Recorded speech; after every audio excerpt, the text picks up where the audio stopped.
நாமத்திலே இன்பமுடன் கூடி வந்தோமே. தேவா பிரசன்னம்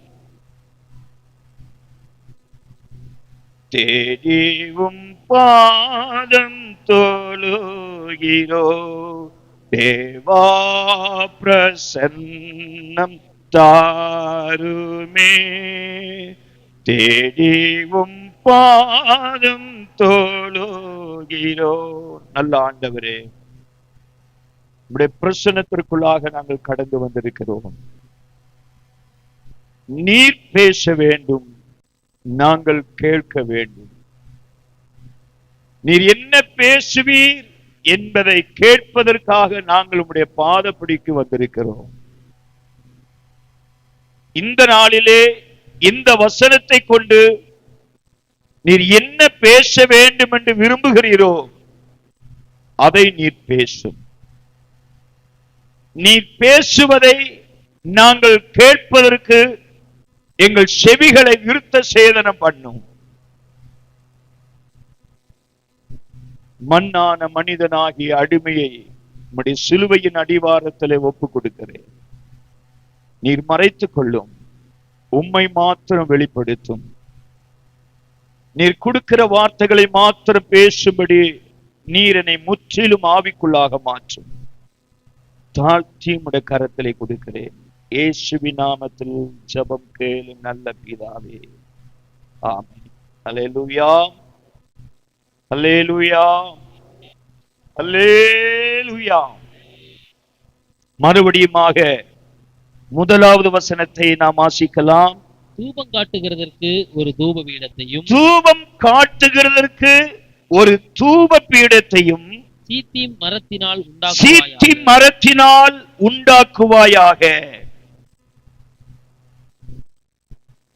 ஆறாவது வசனம், ஐந்தாவது வசனம். அந்த தண்டுகளையும் சீத்தி மரத்தால் பண்ணி அவைகளையும் பொன்தகட்டால் மூடக்கடவாய். கர்த்தருக்கும் மகிமை உண்டாவதாக. கரங்களை உயர்த்தி ஆண்டவரை மகிமைப்படுத்தும். அல்லேலூயா, அல்லேலூயா, அல்லேலூயா. இன்றைக்கு ஒரு முக்கியமான ஆவிக்குரிய சத்தியத்தை கர்த்தர் நம்மோடு கூட பேசும்படி விரும்புகிறார். ஆகவே கர்த்தருடைய பிள்ளைகள் மிகுந்த ஜெப நிலையிலே கர்த்தர் எதை குறித்து நம்மோடு கூட பேசுகிறார் என்று சற்று ஜெப நிலையிலே அந்த வார்த்தைகளை கவனிக்கும்படியாக உங்களை தாழ்மையோடு கூட கேட்கிறேன். ஆசரிப்பு கூடாரத்தை செய்யும்படியாக கர்த்தர் மோசேயினிடத்திலே சொன்னதை நாம் இந்த யாத்ராகமத்திலே வாசிக்க முடியும். அந்த ஆசரிப்பு கூடாரை எப்படி செய்ய வேண்டும் என்பதையும், அந்த ஆசரிப்பு கூடாரத்திலே எதெல்லாம் இருக்க வேண்டும் என்பதையும் ஆண்டவர் மோசேயினிடத்திலே கட்டளையிட்டார். ஆண்டவர் மோசேக்கு சொன்னதின் படியாக மோசே அதை செய்தான் என்று நாம் வாசிக்க முடியும். கர்த்தருக்கு ஸ்தோத்திரம். அதன்படியாக அந்த ஆசரிப்பு கூடாரத்திலே தூபம் காட்டுவதற்காக ஒரு தூப பீடத்தை உண்டு பண்ண வேண்டும் என்று மோசேக்கு தேவன் இங்கு கட்டளையிடுகிறதை நாம் இந்த வசனத்திலே வாசிக்கிறோம். அல்லேலூயா. தூப பீடம் உண்டாக்க வேண்டும் என்பதை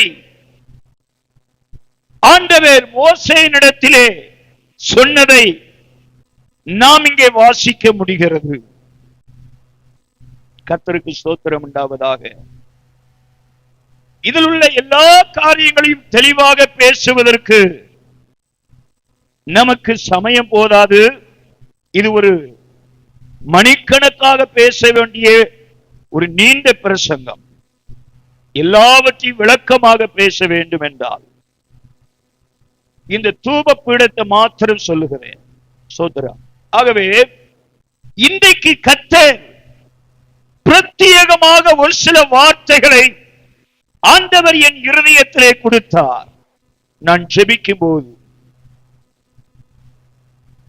ஆவியானவர் இன்றைக்கு உங்களோடு கூட பேச வேண்டும் என்று சொல்லப்பட்ட சில வார்த்தைகளை மாத்திரம் ஆவியானவருடைய உதவியோடு கூட உங்களுக்கு அந்த வார்த்தைகளை சொல்லி நான் முடிக்கும்படியாக விரும்புகிறேன். அல்லேலூயா.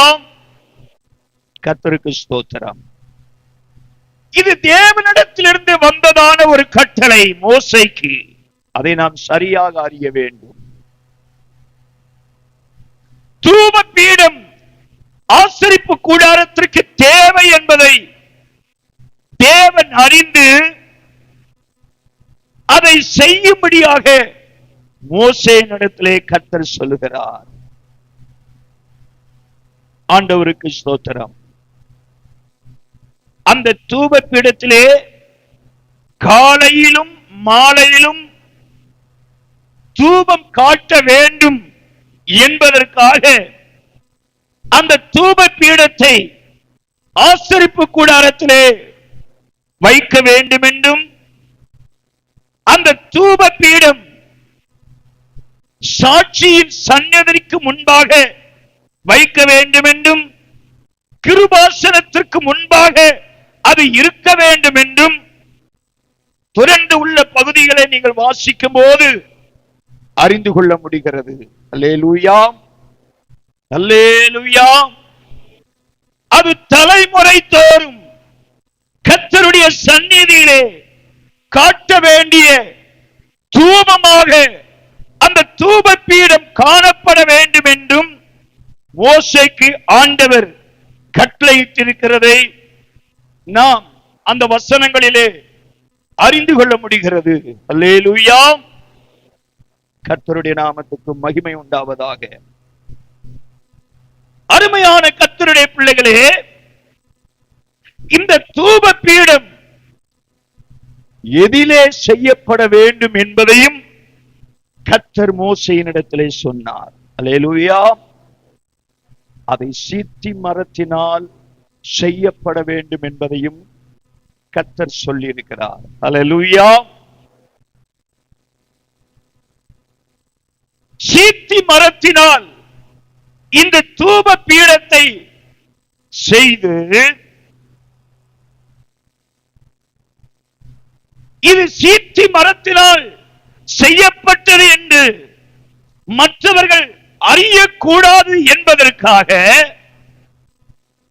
அந்த மரத்தின் மீது பசும் பொன்னினால் அது முற்றிலும் மூடப்பட வேண்டும் என்றும் மோசேக்கு தேவன் கட்டளையிட்டிருக்கிறதை நாம் அங்கே கவனிக்க முடிகிறது. அல்லேலூயா, அல்லேலூயா. அது பசும் பொன் தகட்டினால் அந்த மரம் மூடப்படாவிட்டால் அது தூப பீடமாக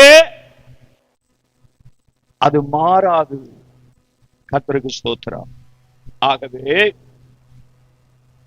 சீத்தி மரத்தை கொண்டு வந்து ஆண்டவர் சொன்னதின் அளவின்படி அந்த தூப பீடத்தை உண்டாக்கி, அதை உண்டாக்கினதற்கு பின்பாக பசும்பொன் தகட்டை கொண்டு வந்து அந்த மரத்தை, அந்த சீத்தி மரத்தினால் செய்யப்பட்ட தூப பீடத்தை முற்றிலும் மூடியிருக்க வேண்டும், அது மறைத்திருக்க வேண்டும். அல்லேலூயா, அல்லேலூயா. அதற்கு பின்பாகத்தான் தூபம் காட்டுதல் ஆரம்பிக்கப்பட வேண்டும் என்பதை மோசேயினிடத்திலே கர்த்தர் தெளிவாக சொல்லி இருக்கிறார். அல்லேலூயா. கர்த்தருக்கு ஸ்தோத்திரம். அதே போல மரம் என்பது உங்களையும் என்னையும் குறிக்கும். மறந்து போக வேண்டாம். மரம் என்கிற வார்த்தை எங்கெல்லாம் வருகிறதோ அந்த இடத்திலெல்லாம் மனுஷன் அந்த மரம் என்கிற வார்த்தைக்கு அடையாளப்படுத்துகிறான் என்பதை நாம் கவனிக்க வேண்டும். கர்த்தருக்கு ஸ்தோத்திரம். அதை குறித்து அநேக செய்தி குறிப்புகளிலே நான் உங்களுக்கு விளக்கமாக பேசியிருக்கிறேன். அதை கேட்டவர்களுக்கு ஞாபகம் இருக்கும் என்று நினைக்கிறேன். அல்லேலூயா. அதை குறித்து நான் இப்பொழுது பேச வரவில்லை. அந்த மரம் முற்றிலுமாக மூடப்படுவதற்குத்தான் அந்த பசும்பொன் தகடு தேவையாயிருந்தது. கர்த்தருக்கு ஸ்தோத்திரம். அது மரமாகவே இருக்கும் என்றால் அது தூப பீடமாக மாற முடியாது. அக்கினி அதிலே பற்றி எரியாது. அது பசும்பொன்னினால் மூடப்பட வேண்டும்.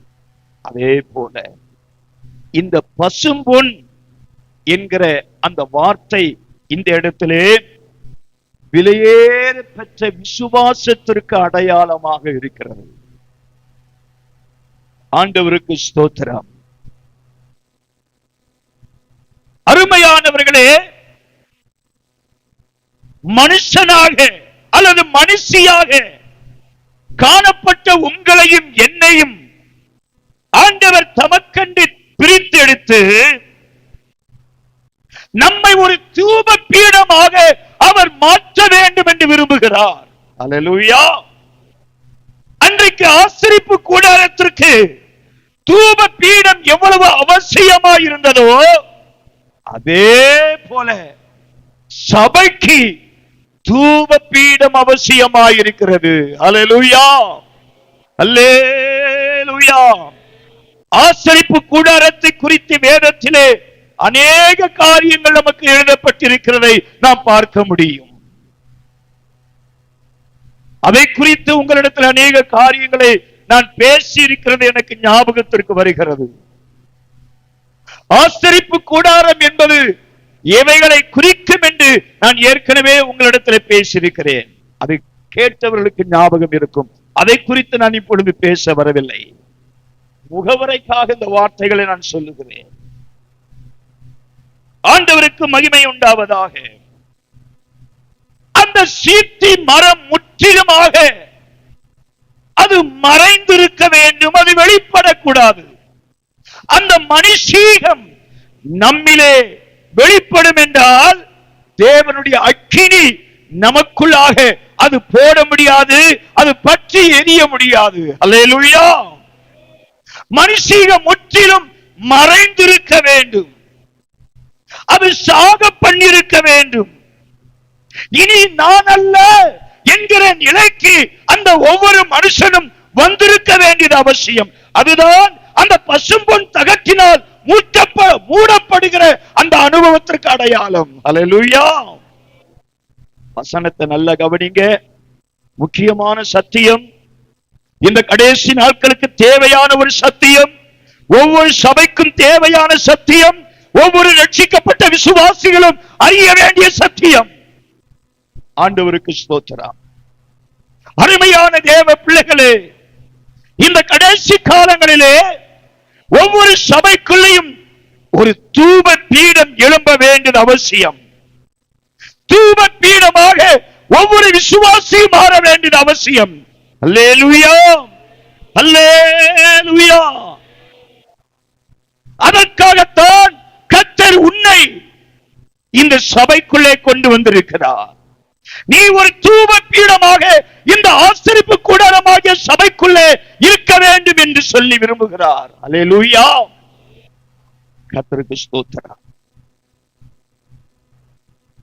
ஆனால் இன்றைக்கு அநேகர் பசும்பொன் தகட்டால் மூடப்படாமலேயே மரமாகவே சபைக்குள்ள உட்கார்ந்திருக்காங்க. அதான் ரொம்ப வேதனைக்குரிய காரியமா இருக்கிறது. தேவன் உன்னை சபைக்குள்ளே கொண்டு வந்தது வெளியிலே சீத்தி மரமாக வளர்ந்தது போல சபைக்குள்ளே நீ வளருவதற்காக அல்ல. உன்னை நீ வெளிப்படுத்துவதற்காக அல்ல. நீ யார் என்பதை இந்த உலகம் அறிய வேண்டும். சபையில் உள்ள என் பக்கத்தில் உட்கார்ந்திருக்கிறவர்கள் அறிய வேண்டும் என்பதற்காக அனுமதிக்கவில்லை. அல்லேலூயா. வசனத்தை கவனிங்க. முக்கியமான சத்தியத்தை கொடுக்கும்போது பிசாசு அந்த சத்தியத்தை சரியா கேட்க விடாம தூக்கம் வரும், பலவீனம் வரும், பொட்டாவி வரும், எல்லா பிசாசையும் எதிர்த்து நிக்கணும். அல்லேலூயா. முக்கியமான சத்தியத்தை பேசுறது பிசாசுக்கு பிடிக்காது. அல்லேலூயா, அல்லேலூயா. சோத்திரம். நான் கடந்த நாட்கள்ல ஒரு ஊழியக்காரர் கொடுத்துட்டு போனேன். ரொம்ப நாள் கழிச்ச, ரொம்ப நாள் ஆயிடுச்சு, என்ன செய்யணும், சரி போகணுமே அப்படின்னு சொல்லி நான் ஒரு கூட்டத்துக்கு போயிருந்தேன். ஊழியர் மீட்டிங், சாதாரண கூட்டம், ஊழியர் கூட்டத்துக்கு போனேன். ஆனா அந்த ஊழியர் கூட்டத்துக்கு பேச வந்தவர் நல்ல நல்ல வசனத்தெல்லாம் வாசித்தாரு. அது விளக்குவார்னு பார்த்தா அங்க போனேன், இங்க போனேன், அங்க நடந்துச்சு, அப்படிதான் இவன் இப்படி பேசுனா, அது இப்படி நடந்துச்சுன்னே பொழுத 1.5 மணி நேரமா போய்கிட்டாரு. வசனத்தை விளக்குறதுக்கு வசனம் இல்லை. எங்க ஊழியக்கார கூட்டத்துல எப்படி இருக்குன்னு பாருங்க. ஆனா அவர் பெரிய பிரச்சனையா தான் அப்படின்னு சொல்லிக்கிட்டாரு. எனக்கு தெரியாது. சோத்திரம். அப்படி போச்சு காலம். வசனம் சொல்றதுக்கு ஆள் இல்லை, வசனத்தை பேசுவதற்கு ஆள் இல்லை, கதை சொல்றதுக்கு, கதை கேட்கறதுக்கு தான் கூட்டம் போகுது. வசனத்தை சொல்லி கொடுத்து வசனத்தை கேட்பதுக்கு ஆள் வர மாட்டேங்குது. சோத்திரம். ஏன்னா பரலோகத்துக்கு போறது சிலர் தான். அல்லேலூயா. அழைக்கப்பட்டவர் பலரு, தெரிந்து கொள்ளப்பட்டவங்க சிலர். அந்த கூட்டம் தான் நம்ம. அல்லேலூயா, அல்லேலூயா, அல்லேலூயா, அல்லேலூயா. அருமையான தேவ பிள்ளைகளே, இந்த சீத்தி மரத்தை கொண்டு வந்து மோசே பசும் பொன்னினால மூடினார். சோதரா. பசும் பொன்னினால மூடி,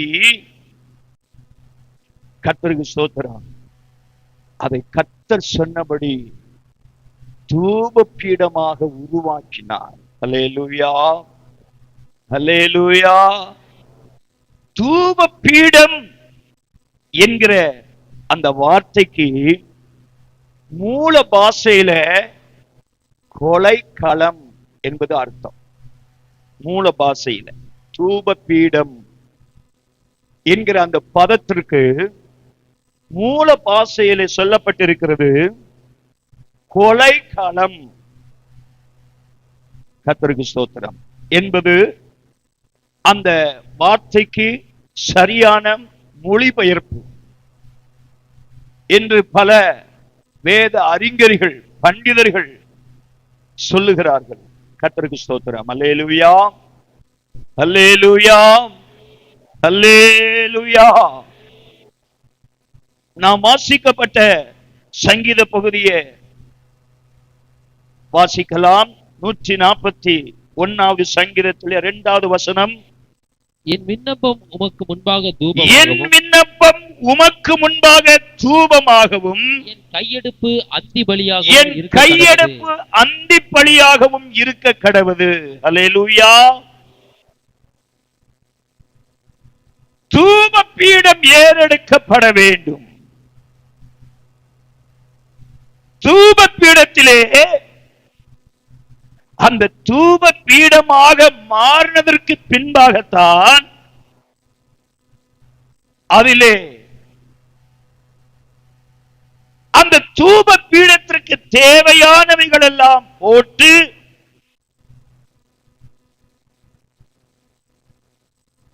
ஆண்டவருடைய சித்தத்தை அங்கே செய்ய முடியும். அதே யாத்ராகமம் 30வது அதிகாரத்துல 34வது வசனத்தை வாசிக்கலாம்.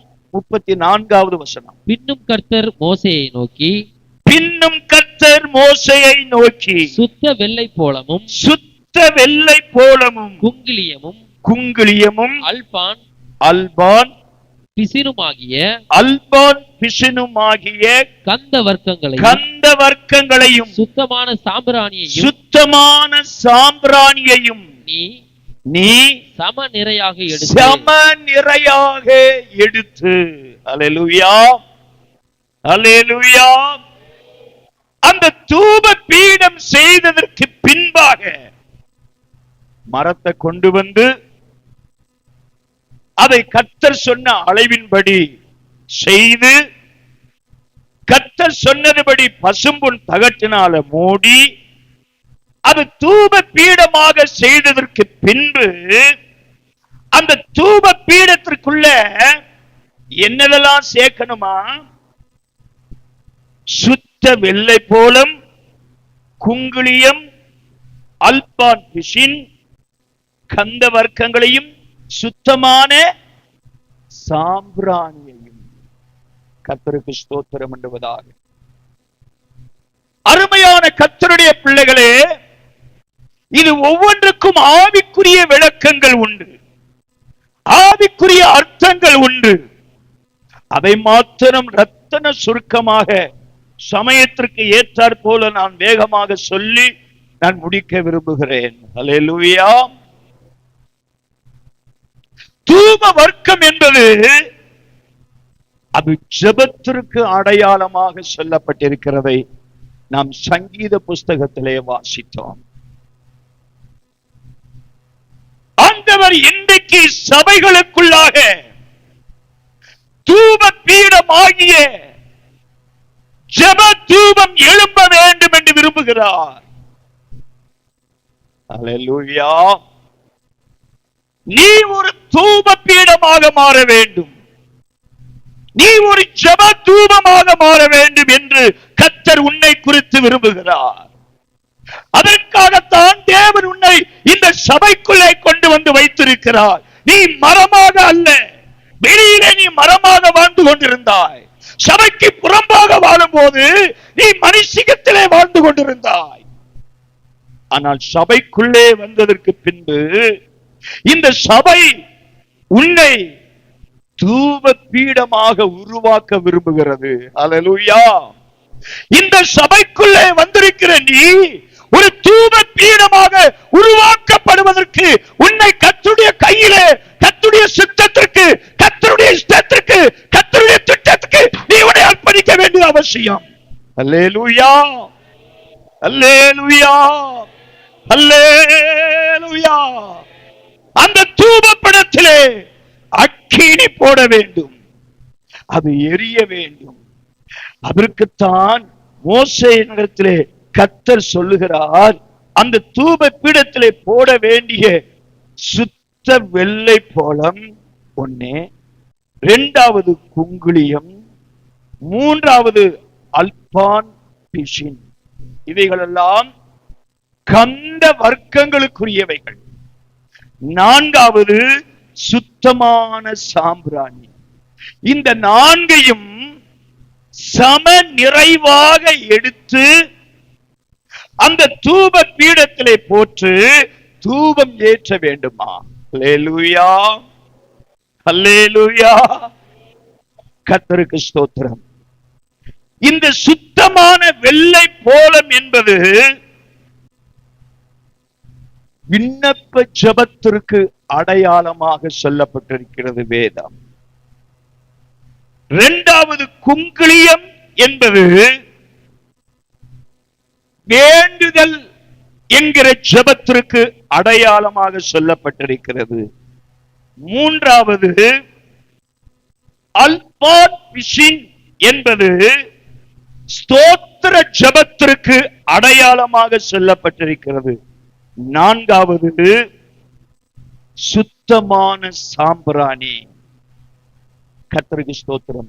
இது ஆண்டவருக்கு சமூகத்திலே தன்னை அர்ப்பணித்து முழு இருதயத்தோடு தேவனை நோக்கி பார்க்கிற ஒரு அனுபவத்திற்கு அடையாளமாயிருக்கிறது. அல்லேலூயா அல்லேலூயா. இந்த 4 காரியங்களை நான் வேகமாக உங்களுக்கு சொல்லுகிறேன். குறிப்பு எடுக்க வேண்டும் என்று விரும்பினால் வேகமாக நான் சொல்லுவதை ஞாபகத்துக்கு குறித்து வைத்துக் கொள்ளுங்கள். கர்த்தருக்கு ஸ்தோத்திரம். விளக்கமாக எல்லாவற்றையும் விளக்கமாக பேசுவதற்கு நேரம் இல்லை. சுருக்கமாக சமயத்திற்கு ஏற்றாற்போல் சீக்கிரமாக இந்த 4 காரியங்களை நான் சொல்லி முடிக்கும்படி விரும்புகிறேன். அல்லேலூயா. முதலாவதாக, சுத்த வெள்ளை போலம் என்பது ஒரு விதமான மரத்தை வெட்டும் போது அந்த வெட்டப்படுகிற அந்த மரத்திலிருந்து வடிகிற ஒரு பிசின், அது கொஞ்சம் கடினம் உள்ளதாக இருக்குமா? அது மாத்திரமல்ல, கசப்புள்ளதாகவும் இருக்குமா?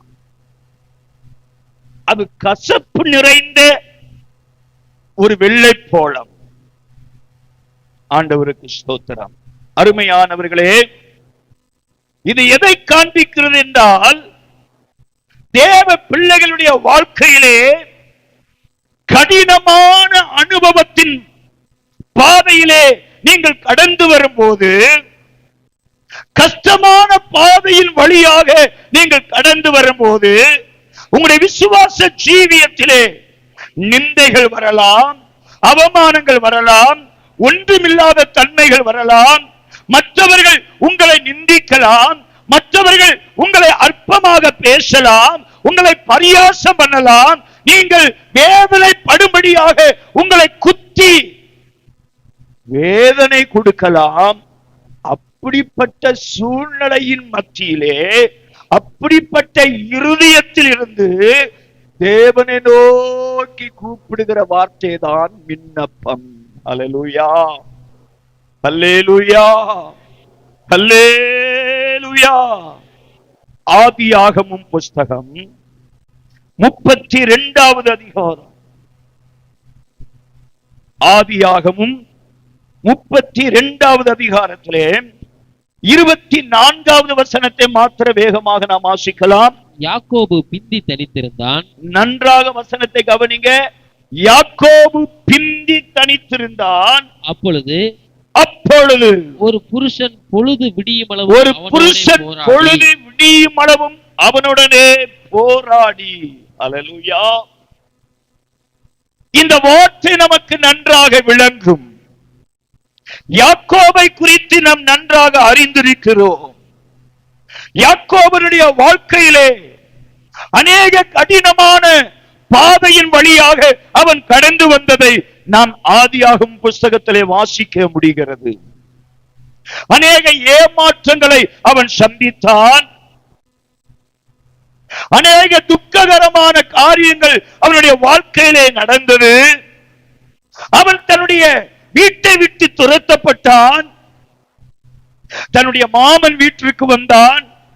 தன்னுடைய மாமன் வீட்டிலே ஆடுகளை மேய்த்தான்.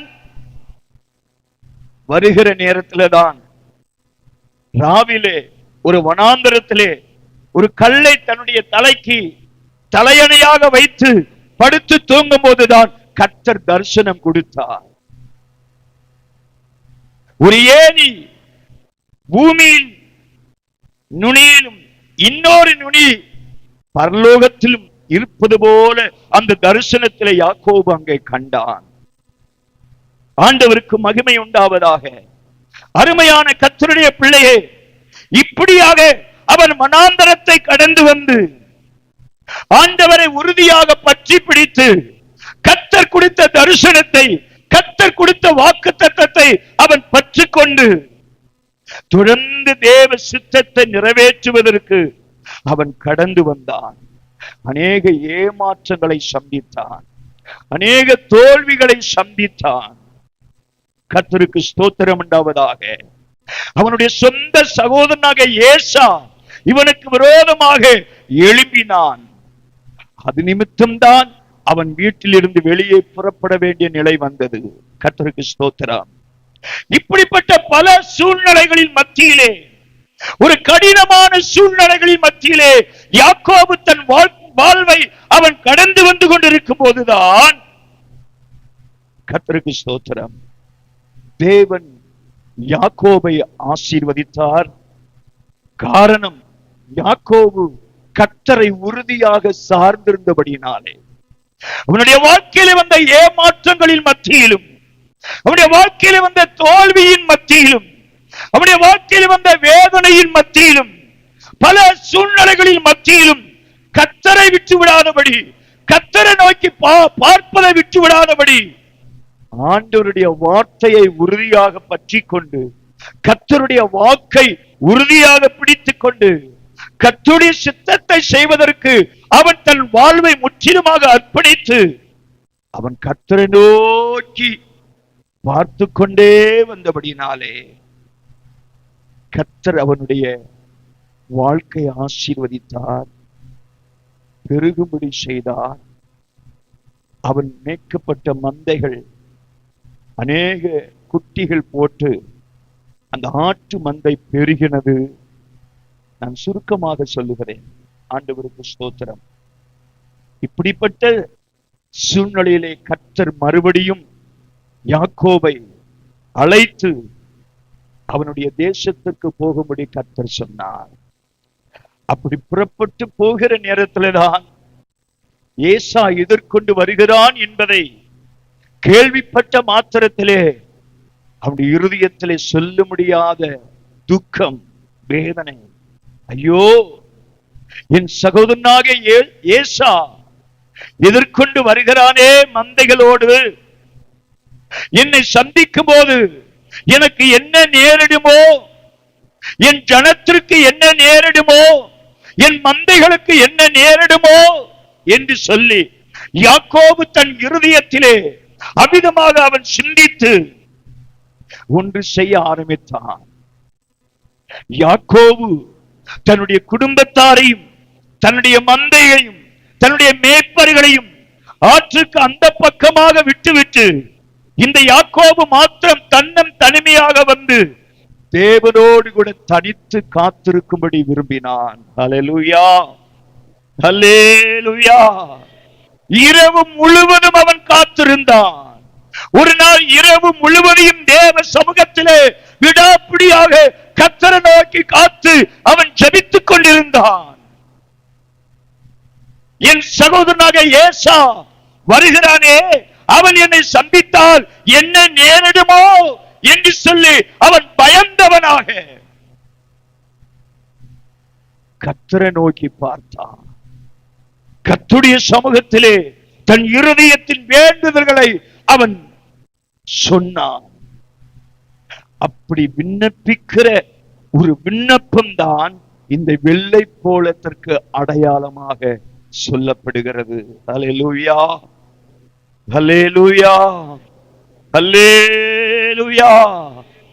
கர்த்தருக்கு ஸ்தோத்திரம். தனக்கு வருகிற கடினமான நேரத்திலே, தனக்கு வருகிற வேதனையான சூழ்நிலையில் மத்தியிலே கர்த்தரை நோக்கி ஏறெடுக்கிற ஒரு ஜெப தூபம். ஹல்லேலூயா. இன்றைக்கு உள்ள சபைக்கு தேவை அது. இன்றைய உள்ள விசுவாசிக்கு அது தேவை. ரட்சிக்கப்பட்டிருக்கிறதா சகோதரா, சகோதரியே? உன் வாழ்விலே யாக்கோபை போல ஏமாற்றத்தை நீ சந்தித்துக் கொண்டிருக்கலாம். அநேக தோல்வியை நீ சந்தித்துக் கொண்டிருக்கலாம். அநேக வேதனைகளின் மத்தியிலே நீ கடந்து வந்து கொண்டிருக்கலாம். அநேக கசப்புகளை உன் வாழ்க்கையிலே நீ சந்தித்துக் கொண்டு வரலாம். நீ எதிர்பார்த்த ஆசீர்வாதத்தை உன்னால் எதிர்பார்க்க முடியாமல் இருக்கலாம். நீ எதிர்பார்ப்பதை விட நேர்மாறாக ஏமாற்றங்கள் நடந்து கொண்டிருக்கலாம். அப்படிப்பட்ட சூழ்நிலையிலே கர்த்தரை நோக்கி யாக்கோபை போல நீ நோக்கி பார்ப்பாய் என்றால், கர்த்தரை நோக்கி ஒரு விண்ணப்பத்தை நீ ஏறெடுப்பாய் என்றால், அதுதான் தூபப்பீடத்திலே ஏறெடுக்கப்பட வேண்டிய அக்கினி. ஹல்லேலூயா, ஹல்லேலூயா, ஹல்லேலூயா. இன்றைக்கு உள்ள தேவ பிள்ளைகளுக்கு இப்படிப்பட்ட ஒரு விண்ணப்ப ஜெபம் தேவை. ஏனென்றால் சபை நெருக்கத்தை சந்தித்துக் கொண்டிருக்கிறது. தேவ பிள்ளைகள் கடினமான பாதையிலே நடந்து கொண்டு வருகிறார்கள். அநேக ஏமாற்றத்தை சந்தித்துக் கொண்டு வருகிறார்கள். அநேக தோல்வியை சந்தித்துக் கொண்டு வருகிறார்கள். அநேக ஆசீர்வாதத்தை சந்திக்க முடியாமல் போகிறது. ஆகவே அநேக தேவ பிள்ளைகள் அவிசுவாசத்திற்குள்ளாக சத்துரு அநேகரை நடத்தி கொண்டு போகிறான். யாக்கோபே, நீ செய்ய வேண்டியது தனித்து ஒரு கடினமான ஜெபத்தை நீ கர்த்தருக்கு ஏறெடுக்க வேண்டும். அல்லேலூயா. யாக்கோபு அதை பார்த்து சோர்ந்து அவன் பின்வாங்கி விடவில்லை. அப்படிப்பட்ட நேரத்திலே ஒரு இரவு முழுவதையும் தன் தூக்கத்தை ஒதுக்கி வைத்துவிட்டு இரவு முழுவதும் பொழுது விடியும் மற்றும் முழங்காலிலே நின்று கர்த்தரை நோக்கி பார்க்க பழகினான். ஹல்லேலூயா. இன்றைக்கு எத்தனை பேர் அப்படி ஜெபிப்பதற்கு உங்களை அர்ப்பணிக்க ஆயத்தம்? இன்றைக்கு அப்படிப்பட்ட விண்ணப்பம் பண்ணுகிற யாக்கோபை கர்த்தர் சபைக்குள்ளே தேடி கொண்டு வருகிறார். அப்படிப்பட்ட யாக்கோபுகள் ராத்திரி முழுவதும் தேவ சமூகத்திலே முழங்கால் இருக்கிற யாக்கோபுகள் எழுப்பினால் மாத்திரமே ஒரு ஜெயத்தை, ஒரு வெற்றியை ஹல்லேலூயா கர்த்தர் உங்களுக்காக வைத்திருக்கிற திட்டத்தை நீங்கள் அனுபவிக்க முடியும். ஹல்லேலூயா. அப்படி இல்லாவிட்டால் சத்துரு உங்களிலே ஜெயம் எடுப்பது நிச்சயம். சத்துருவை நீங்கள் ஜெயிக்க முடியாது. பிசாசின் வல்லமைகளை நீங்கள் மேற்கொள்ள முடியாது. கர்த்தருடைய பரிசுத்த நாமத்துக்கு ஸ்தோத்திரம். இன்றைக்கு இந்த வெள்ளை போலம் என்பது ஒரு கடினமான ஒரு பிசை, ஒரு கசப்பான ஒன்று. இன்னைக்கு அநேகருடைய வாழ்க்கை கசந்து போயிருக்கிறது அல்லவா? சிலர் திருமணமாகாமையே தன் வாழ்க்கையை கசந்து கொள்கிறார்கள். சிலர் திருமணமான பிறகு எதுக்கடா கல்யாணம் முடிச்சு, நல்லா இருந்தாலும் பேசாம இருந்திருக்கலாமே, இப்படி செய்துட்டேனே சோத்திரம். அப்படி திருமணம் ஆனதுக்கு அப்புறம் சில வாழ்க்கை கசந்து போயிருக்கிறது. சிலருக்கு வேலையிலே பிரச்சனை, சிலருக்கு குடும்பங்களிலே பிரச்சனை, சிலருக்கு தொழிலிலே பிரச்சனை, சிலருக்கு பிள்ளைகளை வைத்து பிரச்சனை, சிலருக்கு மற்றவர்களை வைத்து பிரச்சனை. கர்த்தருக்கு ஸ்தோத்திரம். அருமையான தேவனுடைய பிள்ளையே, அப்படிப்பட்ட சூழ்நிலைகளை சத்துருவனுடைய வாழ்க்கையிலே கொண்டு வரும்போது கசப்புகள், ஏமாற்றங்கள், வேதனைகள் உன் வாழ்வில நீ கடந்து வரும்போது நீ செய்ய வேண்டியது ஜெப தூபத்தை நீ எழுப்ப வேண்டும். ஹல்லேலூயா, ஹல்லேலூயா. அன்னாளை குறித்து நாம் பார்க்கும்போது அது நமக்கு நன்றாக தெரியும்.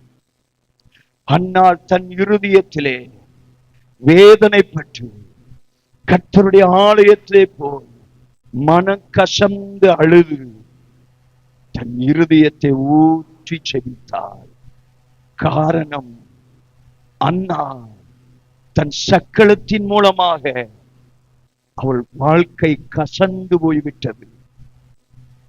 அன்னாளுக்கு தன் வாழ்க்கை கசப்பாய் மாறிவிட்டது. அன்னாளுக்கு தன் வாழ்க்கையில் உள்ள கசப்பை யாரிடத்திலே தெரியப்படுத்துவது அன்னாளுக்கு தெரியவில்லை.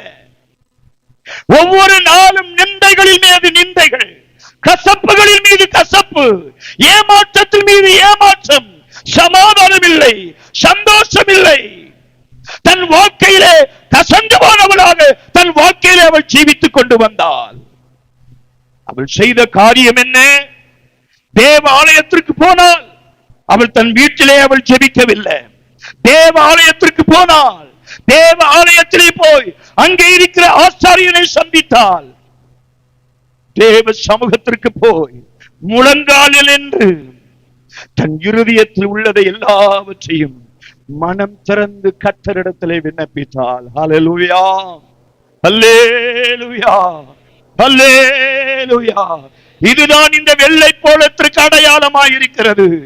தூபபீடத்திலே கர்த்தருடைய அக்கினி எரிய வேண்டும் என்றால், நீ சுத்திகரிக்கப்பட வேண்டும் என்றால், தேவ திட்டம் சபைகளிலே நிறைவேற வேண்டும் என்றால், தேவ சித்தம், தேவனுடைய வல்லமை இன்றைக்கு தேசத்திலே வெளிப்பட வேண்டும் என்றால், நீயும் நானும் செய்ய வேண்டியது இந்த அன்னாளை போல தன் இருதயத்தில் உள்ளதை தேவனிடத்தில் சொல்லி கர்த்தரை நோக்கி பார்க்க வேண்டும். அல்லேலூயா, அல்லேலூயா, அல்லேலூயா.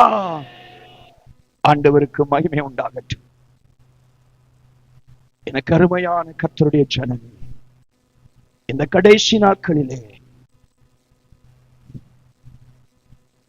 உன்னை நீ ஆராய்ந்து பார்.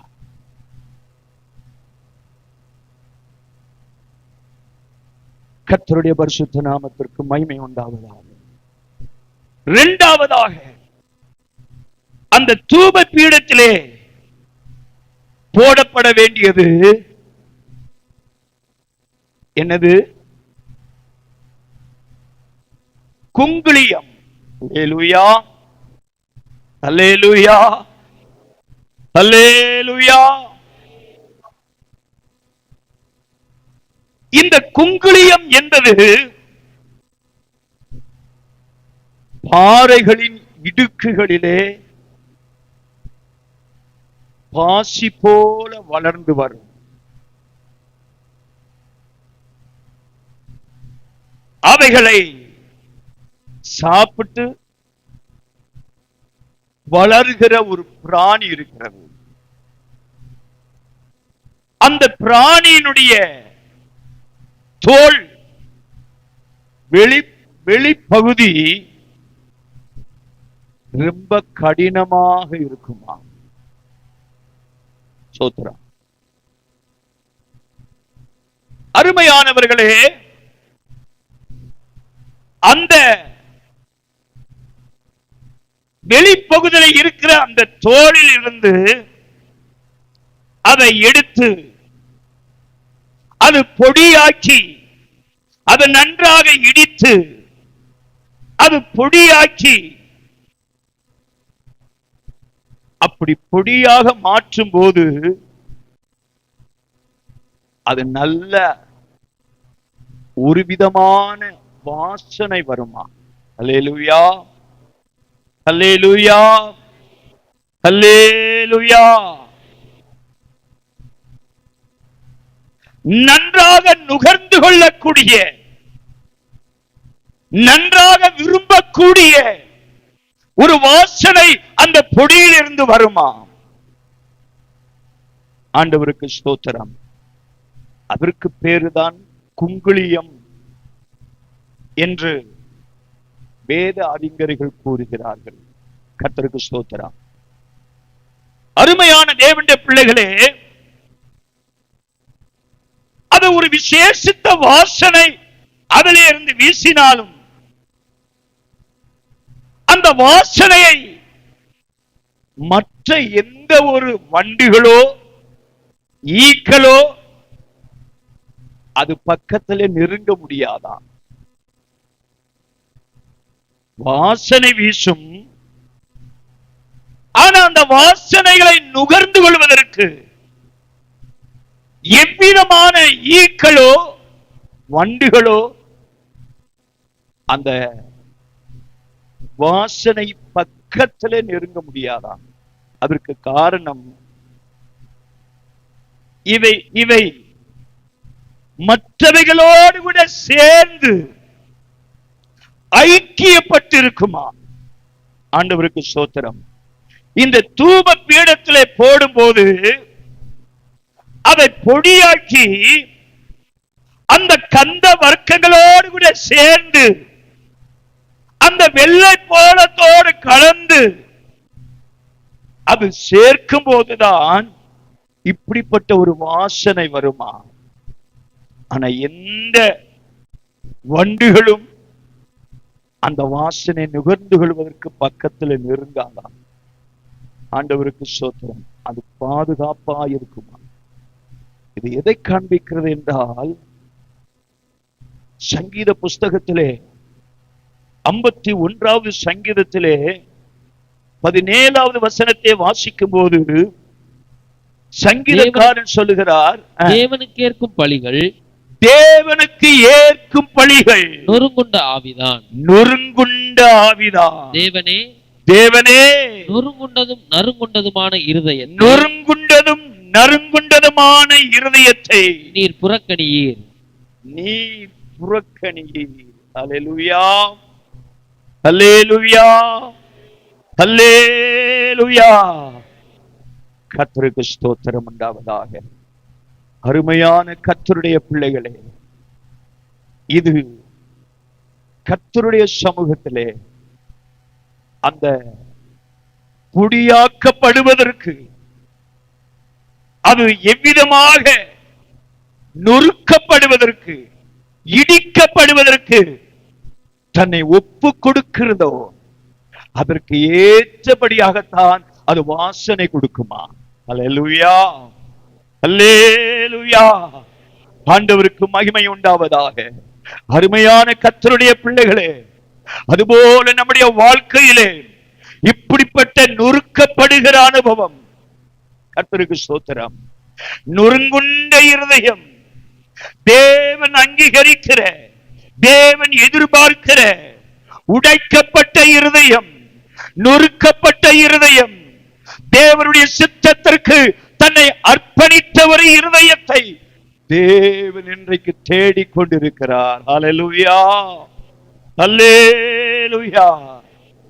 சங்கீதக்காரனாகிய தாவீதை தேவனுடைய மனுஷன் சந்திக்கும் போது, அவனுடைய பாவத்தை உணர்த்தி காட்டின பொழுது, தாவீது தேவ சமூகத்திலே உணர்த்தப்பட்ட இருதயத்தோடு, நொறுங்குண்ட இருதயத்தோடு கர்த்தரை நோக்கி பார்த்தான்.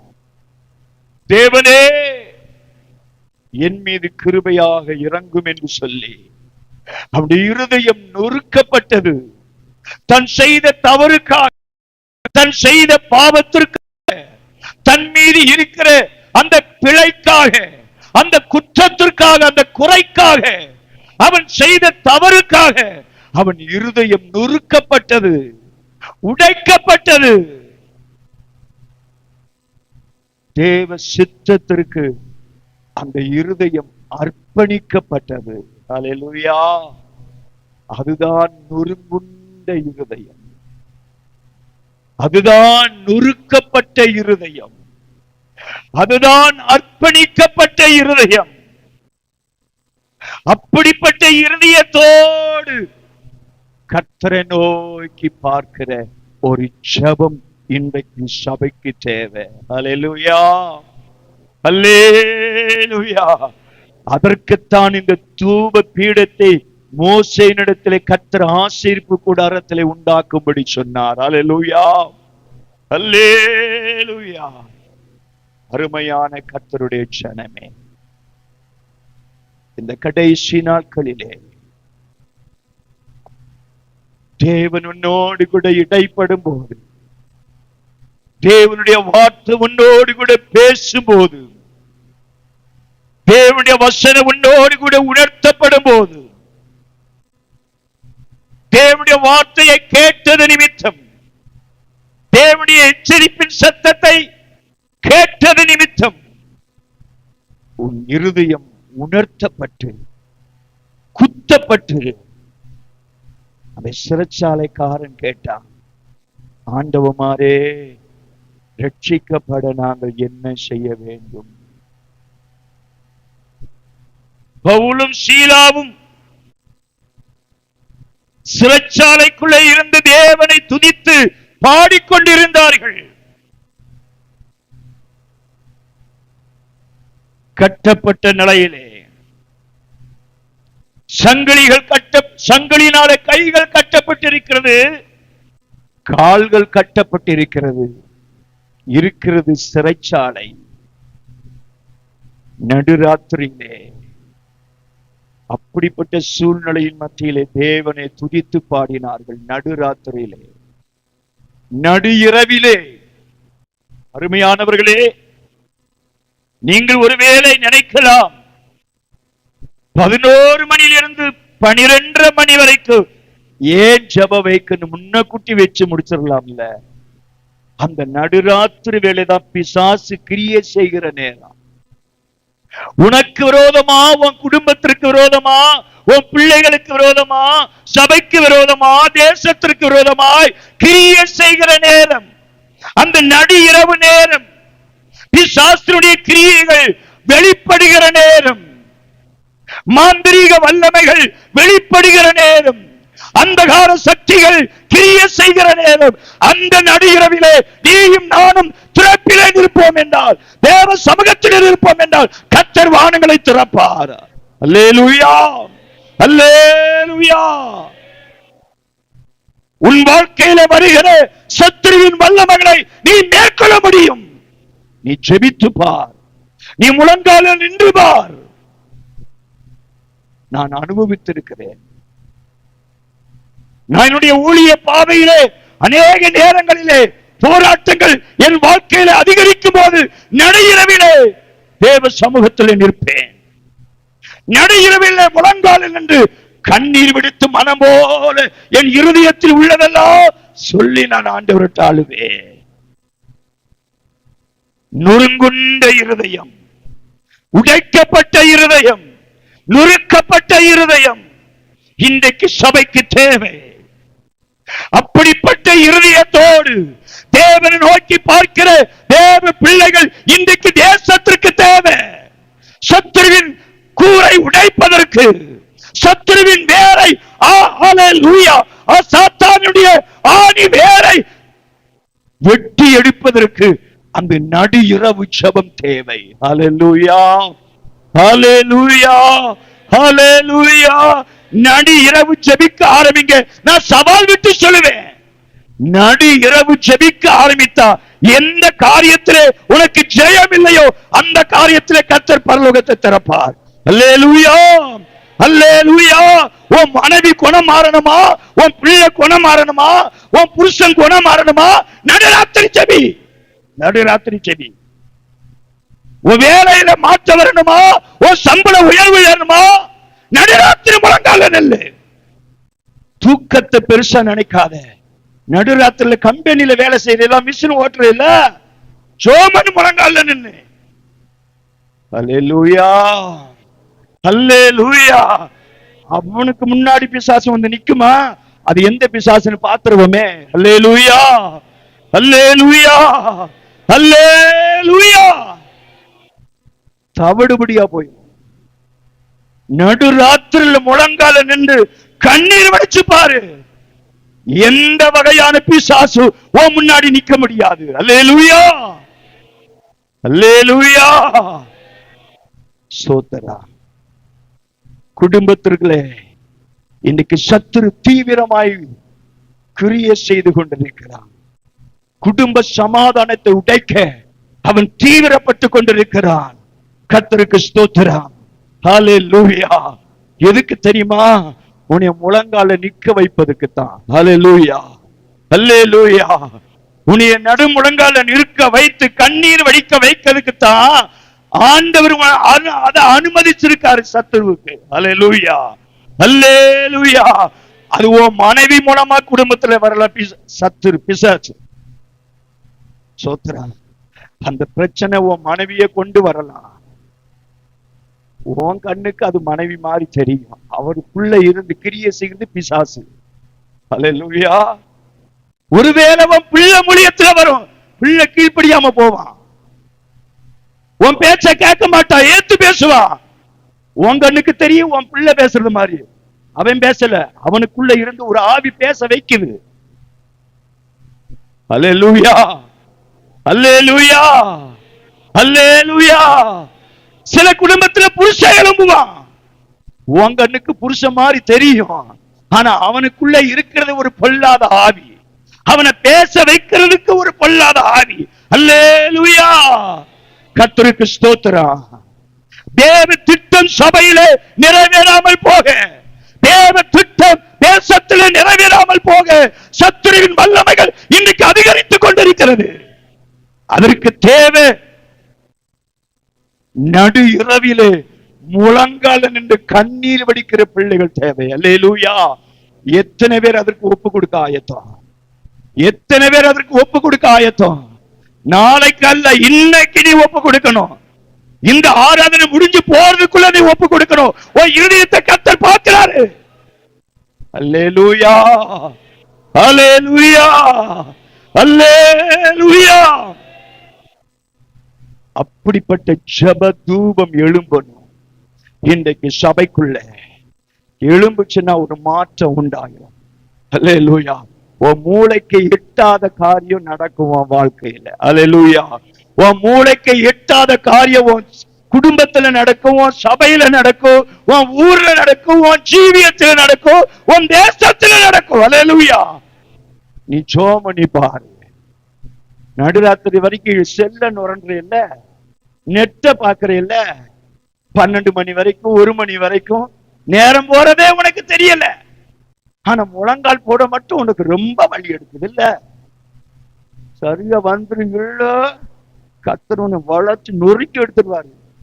அவர் கைய நீட்டுறதுக்குள்ள நீ உருப்படியா வந்துட்டேன்னு தப்பிச்ச. அல்லேலூயா, அல்லேலூயா, அல்லேலூயா.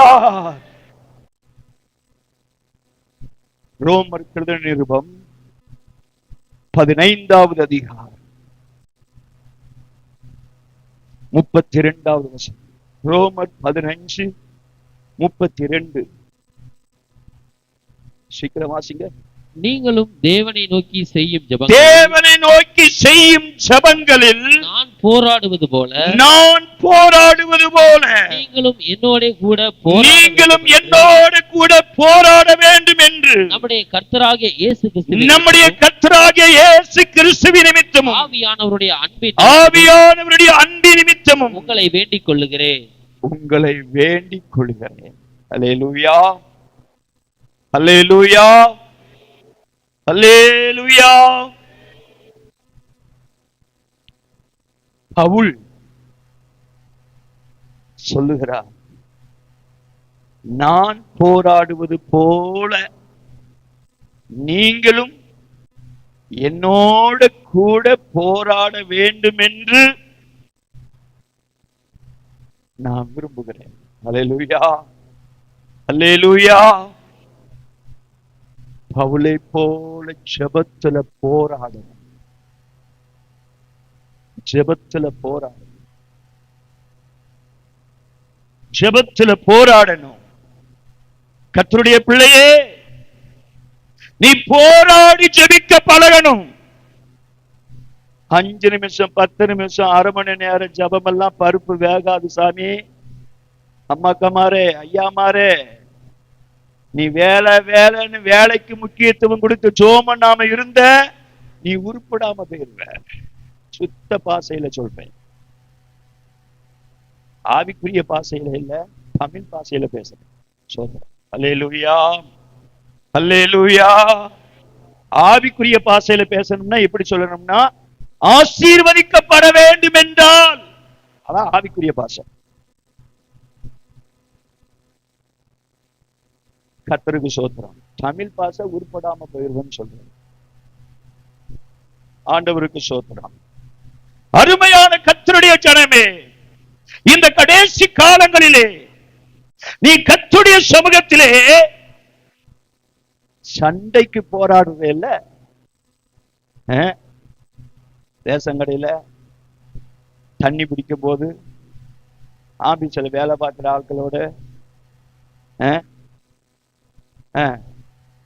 கர்த்தருக்கு ஸ்தோத்திரம், சண்டைக்கு போராடுறோம்ல, அது மாதிரி ஆண்டவருடைய சமூகத்துல ஜெபத்துல போராடணும். அல்லேலூயா, அல்லேலூயா, அல்லேலூயா, அல்லேலூயா. அதுதான் இந்த குங்குலியம் என்கிற வார்த்தை நமக்கு வெளிப்படுத்துகிறது.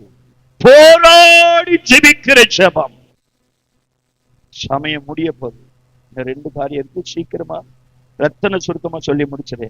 3வது, அந்த தூப பீடத்தில் சேர்க்க வேண்டிய 3வது அல்பா பிசின். கர்த்தருக்கு ஸ்தோத்திரம். அல்லேலூயா, அல்லேலூயா. இது அந்த தூப வர்க்கத்தோடு கூட சேர்க்க வேண்டிய ஒன்று, தூப பீடத்திலே போட வேண்டிய ஒன்று. இது ஒரு விதமான மரத்திலிருந்து எடுக்கப்படுகிற ஒரு பிசின் என்றுதான் சொல்லப்படுகிறது. அல்பா பிசின். ஆண்டவருக்கு ஸ்தோத்திரம். அருமையான கர்த்தருடைய பிள்ளைகளே, இவைகளெல்லாம் சேர்ந்து அந்த அந்த யாத்ராகமத்திலே சொல்லப்பட்டபடியாக அந்த தூப வர்க்கத்திலே எல்லாம் சேர்ந்து செலுத்தப்பட வேண்டியது அவசியம். அல்லேலூயா. கர்த்தருடைய பரிசுத்த நாமத்திற்கு மகிமை உண்டாவதாக. இந்த அல்பா பிசின் என்று சொல்லப்படுகிற இது எதற்கு அடையாளம் என்றால், கர்த்தருடைய சமூகத்திலே வேண்டுதல் செய்கிற ஜெபம். நான் வேண்டிக் கொள்ள தொடங்கின பொழுதே கட்டளை புறப்பட்டது என்று தானியேல் சொல்லுகிறான். எனக்கு பிரியமான புருஷனே, தேவதூதன் தானியேலிடத்தில் பேசுகிறான். தானியேல் ஜெபிக்க வேண்ட தொடங்கின பொழுதே கட்டளை புறப்பட்டது. தானியேலை போல ஜெபிக்கிற ஒரு ஜெப அனுபவம். அல்லேலூயா, அல்லேலூயா. நீ அப்படி ஜெபிக்கும் போது நீயும் பாதுகாக்கப்படுகிறாய். உன் வேண்டுதலின் ஜெபத்தை கேட்டு அநேகர் பாதுகாக்கப்படுகிறார்கள். அந்த தானியேல் அவனுடைய சத்துருக்கள் எல்லாம் அவனுக்கு விரோதமாக எழும்பினார்கள். அவனை குற்றம் பிடிக்க வேண்டும் என்று எழும்பினார்கள். அவனை குற்றம் கண்டுபிடிக்க யாராலும் முடியவில்லை. கடைசிய இந்த ஜெபத்தை தடை செய்துட்டா அவன் தானா தோத்து போயிருவான். இந்த தனியா அவன் ஜெபிக்கிறதுனாலதான் அவன் எல்லாத்திலுமே ஜெயம் பெற்றுக்கிட்டு இருக்கிறான். அவனை யாராலும் மேற்கொள்ள முடியல அப்படின்னு மற்றவங்களே அறிந்து கொண்டாங்க. அந்த அளவுக்கு தானியேலுடைய ஜெப ஜீவியம் இருந்தது, மாதிரியா. கர்த்தருக்கு ஸ்தோத்திரம். மற்றவர்களுக்கு மாதிரியாய் அவனுடைய ஜெப ஜீவியம் இருந்தது, அவனுடைய வேண்டுதல் இருந்தது.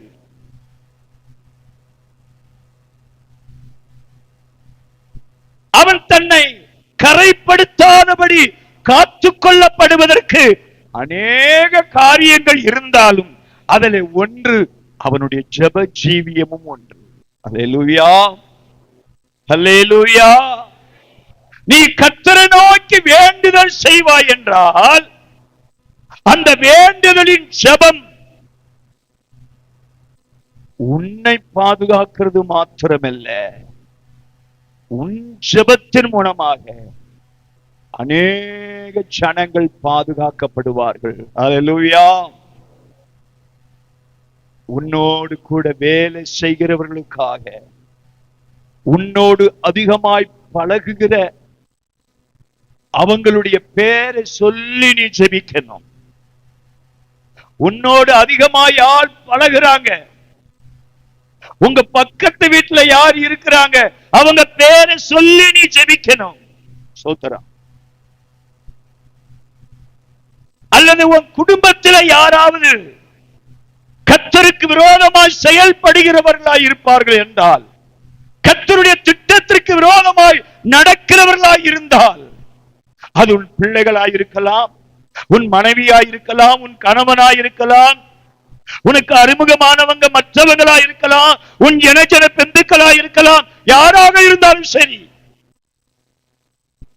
தேவ திட்டத்திற்கு விரோதமாக செயல்படக்கூடியவர்கள் இருப்பார்கள் என்றால், அவர்களுக்காகவும் நீ வேண்டுதல் செய்து நீ ஜெபிப்பாய் என்றால், உன் ஜெபம் உன்னை பாதுகாக்கிறது மாத்திரமல்ல, தேவனுக்கு விரோதமாய் செயல்பட்டு கொண்டிருக்கிற அந்த மனுஷனையும் கர்த்தர் பாதுகாப்பார். அல்லேலூயா, அல்லேலூயா. பாவம் செய்கிறவன், கீழ்ப்படியாமல் அலைந்து கொண்டிருக்கிறவன், தேவ சித்தத்திற்கு விரோதமாய் செயல்படுகிறவன் யாராக இருப்பினும் அந்த மனிதனையும் கர்த்தருடைய வார்த்தை, உன்னுடைய ஜெபம் அவனை சீர்படுத்தும். அல்லேலூயா. தானியேலை போல ஜெபிக்க நீ உன்னை ஒப்பு கொடுக்கணும். யாத்ராகம் புஸ்தகம் 32வது அதிகாரத்திலே 32வது வசனத்தை நாம் வாசிக்கும் போது, வசனங்களை வாசிப்பதற்கு இப்பொழுது நேரம் இல்லை, நேரம் முடிஞ்சிருச்சு. நான் சீக்கிரமாக சொல்லி நான் முடிச்சிடுறேன். சோத்ரா.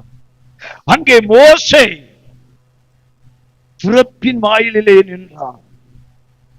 ஜனங்களுக்காக வேண்டி அவர்களுடைய பாவத்தை நீர் மன்னிக்க வேண்டும், இல்லாவிட்டால் உம்முடைய ஜீவ புஸ்தகத்திலிருந்து என்னுடைய பெயரை கிறுக்கி போடும் என்று சொல்லி மோசே மற்றவர்களுக்காக தேவனை நோக்கி வேண்டுதல் செய்தான்.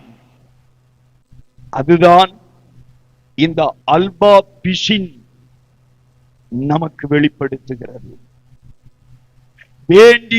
வேண்டுதல் செய்கிற ஜெபத்திற்கு அடையாளம் தான் இந்த அல்பா பிஷின் நமக்கு வெளிப்படுத்துகிறது. பாவம் செய்த மனிதனுக்கும் பரிசுத்தமான தேவனுக்கும் நடுவாக நின்று ஜெபிப்பதுதான் வேண்டுதல் செய்கிற ஜெபம். கர்த்தரை நோக்கி வேண்டிக் கொள்ளுகிற ஜெபம். அப்படித்தான் மோசே அழிந்து போகிற அந்த இஸ்ரவேல் ஜனங்களுக்கும் தேவனுக்கும் நடுவாக நின்று மோசே கர்த்தரிடத்திலே விண்ணப்பித்தான். அப்படித்தான் எஸ்தர் ராஜாத்தி தன்னுடைய யூத குலத்திற்கும் ராஜாவுக்கு முன்பதாக நின்று அவள் தன் ஜனங்களுக்காக வேண்டுதல் செய்தார். யோபு தன் சிநேகிதனுக்காக, தன் சிநேகிதனுக்கும் தேவனுக்கும் நடுவாக நின்று தன் சிநேகிதருக்காக, தன் நண்பர் காக்கப்படும்படியாக, தன்னுடைய சிநேகிதர் விடுவிக்கப்படும்படியாக, தன் சிநேகிதருக்காக அவன் வேண்டுதல் செய்தான். பக்தனாகிய யோபு 42வது அதிகாரத்திலே ஈசாக்கு தன் மனைவிக்காக அவன் கர்த்தரை நோக்கி வேண்டுதல் செய்தான். ஆதியாகமம் 25வது அதிகாரத்திலே. அருமையான கர்த்தருடைய ஜனமே, இந்த கடைசி நாட்களிலே மோசேயை போல, யோபை போல, ஈசாக்கை போல வேண்டுதல் செய்கிற, கர்த்தருக்கும் பாவம் செய்கிற மனிதனுக்கும் நடுவாக நின்று தேவனிடத்தில் வேண்டிக் கொள்ளப்படுகிற ஒரு மனுஷன் சபைக்கு தேவை, தேசத்திற்கு தேவை, ஒரு குடும்பத்திற்கும் தேவை. கடைசியாக ஒரு காரியத்தை சொல்லி நான் முடிக்கிறேன். கடைசியாக சுத்தமான சாம்பிராணி. இந்த சாம்பிராணி என்று சொல்லப்படுகிற வார்த்தை நாம் எல்லாருக்கும் நன்றாகவே தெரியும். இந்த சாம்பிராணிய நெருப்புல போட்டாலே அது புகை எழும்பும். அந்த புகையோடு சேர்ந்து ஒரு வாசனையும் எழும்பும். அந்த காலத்துல உள்ளவங்க, நாங்கெல்லாம் சின்ன பிள்ளையா இருக்கும் போது பெற்றோர்கள் சிறு பிள்ளைகளுக்கு பயன்படுத்துவாங்க. இப்பொழுது இருக்கிற ஆளுக்கு அதெல்லாம் உபயோகப்படுத்துறது மாதிரி தெரியல. கர்த்தருக்கு ஸ்தோத்திரம். காலம் மாற மாற எல்லாமே மாறிக்கிட்டே இருக்கு. கர்த்தருக்கு ஸ்தோத்திரம். ஆனா சத்தியம் மட்டும் மாறக்கூடாது, அதுவும் சேர்ந்து மாறுது. அதான் ரொம்ப வேதனை. ஆண்டவருக்கு மகிமை உண்டாவதாக. அருமையான கர்த்தருடைய பிள்ளைகளே, இந்த சாம்பிராணி என்பது தீல போட்ட மாத்திரத்திலே அது ஒரு வகையான வாசனை கொடுக்கும், ஒரு புகையும் அதிகமாய் எழும்புவதை நீங்கள் பார்த்திருப்பீர்கள். இது தேவனுக்கு நன்றி பலி செலுத்துவதை காண்பிக்கிறது. தேவனுக்கு துதிகளை, ஸ்தோத்திரங்களை செலுத்துகிறதை காண்பிக்கிறது. அதற்கு அடையாளமாகத்தான் வேதத்திலே சாம்பிராணி என்கிற வார்த்தை பழைய ஏற்பாட்டிலே பயன்படுத்தப்பட்டிருக்கிறது. அதை அப்படியே புதிய ஏற்பாட்டிற்கு வந்தால் துதியும் ஸ்தோத்திரத்தை அதற்கு நிழலாட்டமாக சொல்லப்பட்டிருக்கிறது. அல்லேலூயா, அல்லேலூயா. 34வது சங்கீதத்திலே சங்கீதக்காரன் சொல்லுகிறார், கர்த்தரை நான் எக்காலத்திலும் ஸ்தோத்தரிப்பேன். அவர் துதி எப்போதும் என் வாயில் இருக்கும். அல்லேலூயா, அல்லேலூயா, அல்லேலூயா. தாவீது தன் வாழ்க்கையில நடந்த எல்லா சூழ்நிலைகளின் மத்தியிலும் நன்மை நடந்தாலும் சரி, தீமை நடந்தாலும் சரி, கஷ்டம் வந்தாலும் சரி, நஷ்டம் வந்தாலும் சரி, நான் கர்த்தருக்குள் சந்தோஷமாயிருப்பேன், என் தேவனுக்குள் களி கூறுவேன் என்று ஆபூக்கு தீர்க்கதரிசி சொன்னது போல கர்த்தரை நான் எக்காலத்திலும் ஸ்தோத்தரிப்பேன். அவர் துதி எப்போது என் வாயில் இருக்கும் என்று சங்கீதக்காரன் சொல்லுகிறான். அல்லேலூயா, அல்லேலூயா.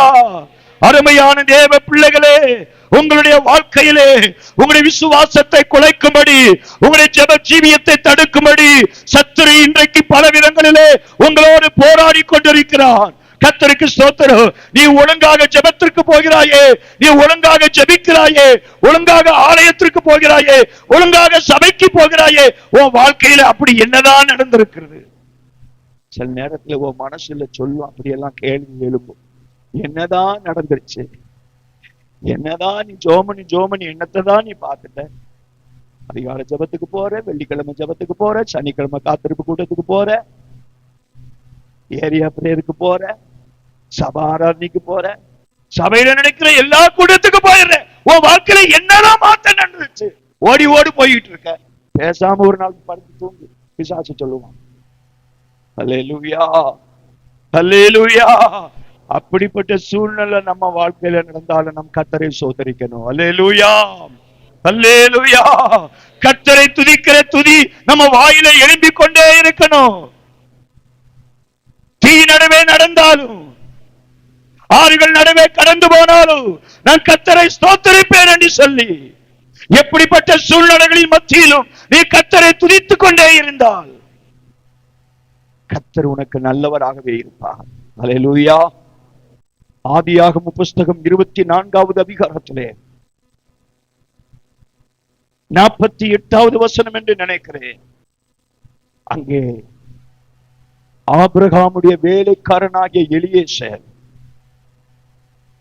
கர்த்தர் நடத்தி வந்த பாதைகளை நினைத்து கர்த்தரை ஸ்தோத்தரிக்கிறதை அந்த வசனத்திலே நாம் பார்க்கிறோம். என்னை நேர்வழியாய் நடத்தி கொண்டு வந்த தேவனுக்கு ஸ்தோத்திரம் என்று தேவனுடைய ஊழியக்காரனாகிய எலியேசர் கர்த்தரை ஸ்தோத்தரிக்கிறான். தன்னுடைய எஜமானாகிய ஆபிரகாமினுடைய குமாரருக்கு ஈசாக்குக்கு பெண் பார்க்கும்படியாக தன் எஜமானாகிய ஆபிரகாமால் அனுப்பப்பட்ட இந்த எலியேசர் தன் இருதயத்திலே சொல்லிக் கொண்டே வந்தார், கர்த்தர் என்னை சரியாய் நடத்த வேண்டும் என்றார். துறவண்டையிலே நான் போய் தண்ணீர் கேட்கும் போது என்னை அறியாமல் முன்பின் அறியாமல் இருக்கிறத யாராக இருந்தாலும் எனக்கும் தண்ணீர் கொடுக்க வேண்டும், என்னோடு கூட வருகிற ஒட்டகங்களுக்கும் தண்ணீர் வார்ப்பேன் என்று அவங்க வாயிலிருந்து வர வேண்டும். இதுதான் கர்த்தர் என்னை நடத்தி வந்ததற்கு அடையாளம் என்று சொல்லி எலியேசர் தன் இருதயத்திலே நினைத்துக் கொண்டு அந்த பிரயாணத்தை அவன் ஆரம்பித்தான். அந்த ஊழியக்காரனாகிய எலியேசர் தன் இருதயத்திலே எப்படி எண்ணி அந்த எஜமானாகிய ஆபிரகாமின் குமாரனாகிய ஈசாக்குக்கு பெண் கொள்ளும்படி கடந்து போனானோ, எலியேசர் மனதிலே நினைத்திருந்தபடியே அந்த துறவண்டையிலே ஒரு ஸ்திரீ வந்தார். அவளிடத்திலே இந்த எலியேசர் எனக்கு தண்ணீர் தா என்று கேட்கும் போது அந்த எலியேசருக்கும் தண்ணீர் மோந்து கொடுத்து, இவர் கேட்காமலேயே உம்மோடு கொண்ட அந்த எல்லா ஒட்டங்களுக்கும் தண்ணீர் வார்ப்பேன் என்று சொல்லி வார்த்தையில மாத்திரமல்ல அதை செய்யவும் செய்தார். இன்னைக்கு உள்ள பெண்கள் அப்படி செய்வாங்களா? உமக்கு தண்ணி கொடுக்கிறதே பெருசே, ஒட்டகம் குடம் குடமா குடிக்குமே, அதுக்கெல்லாம் நான் வாத்திக்கிட்டு இருக்குமா ஐயா, உனக்கு தண்ணி கொடுக்கறதே பெருசு அப்படின்னு இன்னைக்கு உள்ள பெண்கள் சொல்லுவாங்க. அல்லேலூயா. ஆனா அந்த பெண் அப்படி சொல்லல. ரெபெக்காள் அப்படி சொல்லல. எலியேசருடைய இருதயத்திலே, அந்த எலியேசர் தன் இருதயத்தின் ஆழத்திலே என்ன நினைத்தாரோ அதை அப்படியே அந்த ரெபெக்காள் தன் வாயினாலே அறிக்கையிட்டாள். அல்லேலூயா, அல்லேலூயா, அல்லேலூயா. இதுதான் கர்த்தர் என்னை சரியாய் நடத்தி வருகிற வேலை, இதுதான் என் பிதாவின் சித்தம் என்பதை அந்த எலியேசர் நன்றாக அறிந்து தேவனை ஸ்தோத்தரித்தார். அல்லேலூயா, அல்லேலூயா. எனக்கு அருமையான கர்த்தருடைய பிள்ளையே, இன்னும் அநேக வசனங்கள் ஒன்று சொல்லிக்கொள்ள நேரம் இல்லை, நான் முடிக்கிறேன். எனக்கு அருமையான இப்படிப்பட்ட தூப பீடத்தை, தூபம் ஏறெடுக்கப்படும்படியாகத்தான் ஸ்தோத்திரம் அந்த தூப பீடம் செய்ய வேண்டும். அந்த வசனத்தை மாத்திரம் மறுபடியும் வாசித்தது நான் சோமன விரும்புகிறேன். 30வது அதிகாரத்துல 34வது வசனத்தை திரும்ப வாசிங்க. கர்த்தர் மோசேயை நோக்கி, அந்த வசனத்தை நல்ல தயவு செய்து கவனிங்க. பின்னும் கர்த்தர் மோசேயை நோக்கி சுத்த வெள்ளை போலமும் குங்கிலியமும் அல்பான் பிசினுமாகிய கந்த வர்க்கங்களையும் சுத்தமான சாம்பிராணியையும் நீ சமநிறையாக எடுத்து. கடைசியில சொல்லப்பட்டிருக்கு, நீ சமநிறையாக எடுத்து, நீ சமநிறையாக எடுத்து. அந்த வார்த்தையை நல்லா கவனிக்கணும். எதெல்லாம் சேர்க்க வேண்டும் என்று சொல்லிவிட்டு கடைசியில ஆண்டவர் சொல்லுகிறாரு, இது எல்லாத்தையும், இந்த 4ஐயும் சம அளவாக எடுக்கணும். எடுத்தாத்தான் பீடத்துல அக்கினி எரியும். சம அளவாக இருக்கணும். இது எதை காண்பிக்கிறது என்றால், எதற்காக சபையிலே ஜெபம் ஏறெடுக்கப்படுகிறதோ அந்த ஜெபம் ஒரே இருதயத்தோடு ஏறெடுக்கப்பட வேண்டும். 50 பேர் கூடி ஜெபம்னா 50 பேருடைய இருதயமும் ஒரே இருதயத்தில் இருக்கணும், ஒரே சிந்தையில இருக்கணும். அதுதான் சமநிறைவு. பெந்தேகோஸ்தே நாளிலே அந்த ஒரு மனம் வந்தது. அந்த ஒரு மனம் இன்றைக்கு சபைக்கு தேவை. ஏறெடுக்கப்படுகிற ஜெபம் ஒரு மனதாக ஏறெடுக்கப்பட வேண்டும். இதுக்கெல்லாம் என்னத்த ஜோமன் பாஸ்டர் சொல்லிட்டாரு, சரி ஜோமனும் ஜோமனு போகணும்னா பாஸ்டருக்கு வேற கேள்வி கேட்பாரு சொல்லணும். அதனால போயிட்டு ஆளோட ஆள நம்மளும் குமி அடிச்சுட்டு வந்துருவோம். அப்படி வரக்கூடாது. அப்படி வந்தா நீ உனக்கும் பிரயோஜனம் இல்லை, வந்த ஜோமனவங்களுக்கும் பிரயோஜனம். ஜபமே ஜீரவாயிரும். சோத்திரம். எல்லாருடைய இருதயமும் ஒரே மனமா இருக்கணும். எல்லாருடைய இருதயமும் விசுவாசத்தோடு ஜபிக்கணும், ஒரு மனமா ஜபிக்கணும். நம்ம வேண்டிக் கொள்ள போகிற காரியத்திலே கர்த்தர் தம்முடைய சித்தத்தை நிறைவேற்றுவார். தம்முடைய பலத்த கிரியைகள் அந்த கூட்டத்திலே வெளிப்படும் என்கிற அப்படிப்பட்ட சிந்தையோடு கூட சபையிலே ஒரு மாற்றம் வரும், என் வாழ்க்கையிலே ஒரு மாற்றம் வரும், என் குடும்பத்திலே ஒரு மாற்றம் வரும், தேசத்திலே ஒரு மாற்றம் வரும். எப்படிப்பட்ட சிந்தையோடு, அப்படிப்பட்ட எண்ணத்தோடு, அப்படிப்பட்ட விசுவாசத்தோடு நீயும் நானும் ஜெபித்தால் கர்த்தர் தேசத்தை மாற்றுவார், சபையை மாற்றுவார், உன்னை மாற்றுவார், உன் வாழ்வை மாற்றுவார். ஜெபம் எல்லாரும் முழங்கால் படிடுவோம். கர்த்தருடைய முகத்தை நோக்கி பார்ப்போம். கொஞ்ச நேரம் ஆயிடுச்சு, இருந்தாலும் பரவாயில்ல. கர்த்தர் சொல்ல வேண்டிய வார்த்தை சரியா சொல்லியிருக்கிறார்கள். ஆவியானவர் சரியா இந்த நாளிலே பேசியிருக்கிறார். இந்த வசனத்தை கேட்டுக் கொண்டிருக்கிற ஒவ்வொருவரோடு ஆவியானவர் சரியா இடைபெற்றிருக்கிறார். நீ ஒரு தூப பீடமாக மாற வேண்டும். நீ தூப பீடமாய் மாற்றப்படுவதற்கு உன்னை ஒப்பு கொடுக்க வேண்டும். எத்தனை பேர் ஒப்பு கொடுக்க ஆயத்தம்? இதுவரை ஒப்பு கொடுக்காவிட்டால் இன்றைக்கு ஒப்பு கொடுக்க உங்களை ஆண்டவருடைய சமூகத்திலே அர்ப்பணிங்க.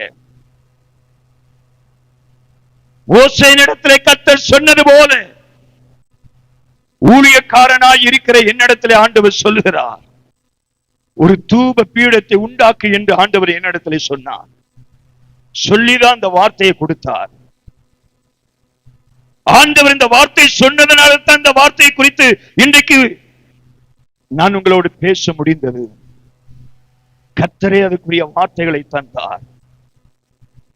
ஆவியான அருமையான தேவ பிள்ளைகளே, நேரமானாலும் பரவாயில்லை, கர்த்தருடைய வார்த்தை சரியா ஜனங்களுக்குள்ள போயிருக்கணும். ஹல்லேலூயா. சீக்கிரமாக நம்மை ஆண்டவருடைய கரத்தில் ஒப்பு கொடுப்போமா? ஆண்டவரே, என்னை ஒரு தூப பீடமாக மாற்றும் ஆண்டவரே. அன்றைக்கு ஆசரிப்பு கூடாரத்திலே மோசே ஒரு தூப பீடத்தை உண்டாக்கினது போல நானும் இந்த ஆசரிப்பு கூடாரத்திலே ஒரு தூப பீடமாக மாற்றப்படுவதற்கு, உருவாக்கப்படுவதற்கு என்னை நான் சமர்ப்பிக்கிறேன். என்னுடைய மனுஷீகத்தை பசும் பொன்னினால் மறைத்துக் கொள்ளும் ஆண்டவரே. பசும் பொன் தகட்டால் என்னை மூடிவிடும் ஆண்டவரே. என் மனுஷீகம் மற்றவர்களுக்கு தெரியக்கூடாது ஆண்டவரே. என் மனுஷீகம் சாகன ஆண்டவரே. என் சுகம் சாம்பலாக்கப்படும் ஆண்டவரே. என் பெருமை, என் அகந்தை, என் விரோதம், என் கசப்பு, வைராக்கியம் எல்லாம் சாகன ஆண்டவரே. ஒப்பு கொடுப்போமா? ஒப்பு கொடுப்போமா? ஒப்பு கொடுப்போமா? தூப பீடமாக மாற்றப்பட, தூப பீடமாக மாற்றப்பட அக்கினி நமக்குள்ளாக பற்றி எரியணும். நாம் ஒரு தூப பீடமாக மாறினால், ஹல்லேலூயா, விண்ணப்ப ஜெபம், வேண்டுதலின் ஜெபம், ஹல்லேலூயா, போராடி ஜெபிக்கிற ஜெபம், ஹல்லேலூயா, எல்லா சூழ்நிலையிலும் கர்த்தருக்கு துதியும் ஸ்தோத்திரங்களை ஜெபிக்கிற ஒரு ஸ்தோத்திர ஜெபம். இப்படிப்பட்ட 4 விதமான தூப வர்க்கங்கள் சமநிறையாக சேர்த்து ஒரு மனதாக ஜெபிக்கிறவர்கள், ஒரு மனதாக, ஒரே விசுவாசமாக, ஒரே நிறைவோடு கூட ஆவில நிரம்பி ஜெபிப்பீர்கள் என்றால் உங்க வாழ்க்கையில் ஒரு மாற்றத்தை தேவன் செய்ய போகிறார். உங்கள் மூலமாக உங்க குடும்பம் மாறும். உங்கள் மூலமாக உங்களுடைய சபை மாறும். உங்கள் மூலமாக உங்களுடைய பட்டணம் மாறும். உங்கள் மூலமாக உங்கள் தேசம் மாறும். கர்த்தருக்கு ஒப்பு கொடுப்பீங்களா? நான் ஜெபிக்க போறேன். எல்லாரும் கண்களை மூடி, கர்த்தர் நம்மிடத்திலே உலாவிக் கொண்டிருக்கிறார். அவருடைய கண்கள் பூமி எங்கும் உலாவிக் கொண்டிருக்கிறது. உள்ளத்தின் ஆழங்களை அறிகிறவன் நம்மத்திலே கடந்து வந்திருக்கிறார். நம்மை அர்ப்பணிப்போம். நல்ல ஆண்டவரே, ஆசீர்வதிக்கப்பட்ட வேலைக்காக ஸ்தோத்திரம். இந்த ஆராதனையின் ஆரம்பம் முதல் இம்மற்றும் நீர் எங்கள் மத்தியிலே உலாவினதுக்காக ஸ்தோத்திரம். எங்களோடு நீர் அசைவாடினதுக்காக ஸ்தோத்திரம். தம்முடைய சத்தத்தை நீர் எங்கள் மத்தியிலே துணித்ததுக்காக ஸ்தோத்திரம். உம்முடைய வார்த்தை வல்லமையோடும் அதிகாரத்தோடும் புறப்பட்டு வந்ததுக்காக ஸ்தோத்திரம். வசனத்தை கேட்ட ஒவ்வொருவரோடு நீர் தொடர்ந்து பேசும். ஒவ்வொருவரும் தூப பீடமாக மாற்றப்பட, உருவாக்கப்பட, தன்னை அர்ப்பணிக்க தேவரீர் அனுக்கிரகம் செய்யும். வந்திருக்கிற யாவரையும் நீர் ஆசீர்வதித்து அனுப்பும். வர தடப்பட்ட மக்கள் இப்படிப்பட்ட அனுபவத்துக்கு நேராய் கொண்டு வாரும். துதி கன மகிமை யாவையும் உமக்கு செலுத்துகிறோம். இரட்சகர் மீட்பருமாக இயேசுவின் நாமத்தில் ஜெபம் கேளும் நல்ல பிதாவே. என் ஆத்துமாவே கர்த்தரை ஸ்தோத்திரி. என் முழு உலகமே அவருடைய பரிசுத்த நாமத்தை ஸ்தோத்திரி. என் ஆத்துமாவே கர்த்தரை ஸ்தோத்திரி. கர்த்தர் செய்த சகல உபகாரங்களையும் மறவாதே. நம்முடைய கர்த்தராக இயேசு கிறிஸ்துவின் கிருபையும், பிதாவாகிய தேவனுடைய அன்பும், பரிசுத்த ஆவியானவருடைய அந்யோன்ய ஐக்கியம் இன்றும் இன்றைக்கும் சதா காலங்களிலும் தாராளத்தில் பங்கு பெற்ற ஒவ்வொரு தேவ பிள்ளைகளோடும் சகல பரிசுத்தவான்களோடும் அவருடைய கிருபையின் கரம் கடைசி வரைக்கும் கூட இருந்து வழி நடத்துவாராக. அல்லேலூயா, அல்லேலூயா, அல்லேலூயா. கர்த்தர் உங்களை ஆசீர்வதிப்பாராக. ஆமென்.